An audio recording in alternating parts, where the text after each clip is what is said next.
എല്ലാവർക്കും പുതിയൊരു വീഡിയോയിലേക്ക് സ്വാഗതം.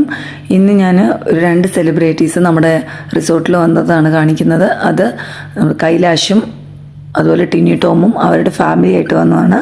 അപ്പം അവരുടെ മക്കളൊക്കെയാണ് ഇരിക്കുന്നത്. ടിനി ടോമിൻ്റെ മകനാണ് റെഡ് കളർ ഷർട്ട് ഇട്ടിരിക്കുന്നത്. പിന്നെ എനിക്ക് പനിയൊക്കെ ആയതുകൊണ്ട് എൻ്റെ ഒച്ചയ്ക്ക് ചെറിയൊരു വേരിയേഷൻ ഉണ്ട്. നിങ്ങളാരും കലാരഞ്ജനെയും ജനാർദ്ദനെയും ഇമിറ്റേറ്റ് ചെയ്യുവാണെന്ന് വിചാരിക്കരുത്. അപ്പോൾ അവർ നമ്മുടെ റിസോർട്ടിലേക്ക് വന്നു. നമ്മളുമായിട്ട് ഫോട്ടോസൊക്കെ എടുക്കാനായിട്ട് നല്ല രീതിയിൽ കോപ്പറേറ്റ് ചെയ്തു. അവർ നല്ല ഒരു ജാടയോ കാര്യങ്ങളോ ഒന്നും ഇല്ലാതെ തന്നെ അവർ നമ്മൾ നല്ല രീതിയിൽ സംസാരിച്ചു. നൈറ്റായപ്പം അവർക്ക് സ്പെഷ്യൽ ക്യാമ്പ് ഫയർ 1 hours വേണമെന്ന് പറഞ്ഞു. അങ്ങനെ നമ്മൾ സ്പെഷ്യലായിട്ട് ക്യാമ്പ് ഫയർ ഇട്ട് കൊടുത്തു. അവർ പാട്ടും ഡാൻസും ഒക്കെ ആയിട്ട് അവർ നല്ല അടിച്ചു പൊളിച്ചു. അവർ പാടിയ പാട്ട് ഏതാണെന്ന് എനിക്കോ അവർക്കോ അറിയത്തില്ല. അവർ അമ്മയിലെങ്ങാണ്ട് പാടാൻ വേണ്ടിയിട്ട് സെലക്ട് ചെയ്ത ഏതൊരു ഇംഗ്ലീഷ് പാട്ടാണ്. ഇംഗ്ലീഷ് ആണെന്നും എനിക്കറിയത്തില്ല. പക്ഷേ ബാക്കിയുള്ളവരുമായിട്ട് നല്ല രീതിയിൽ അവർ മിങ്കിൾ ചെയ്തു. അപ്പം നിങ്ങൾക്ക് ഈ വീഡിയോ ഇഷ്ടപ്പെട്ടെന്നുണ്ടെങ്കിൽ ലൈക്ക് ചെയ്യുക, ഷെയർ ചെയ്യുക, കമൻറ്റ് ചെയ്യുക. ചാനൽ ആദ്യമായിട്ടാണ് കാണുന്നതെങ്കിൽ നിങ്ങൾ സബ്സ്ക്രൈബും കൂടെ ചെയ്യണേ. അപ്പോൾ അടുത്തൊരു വീഡിയോയിൽ കാണുന്നത് വരെ ബൈ.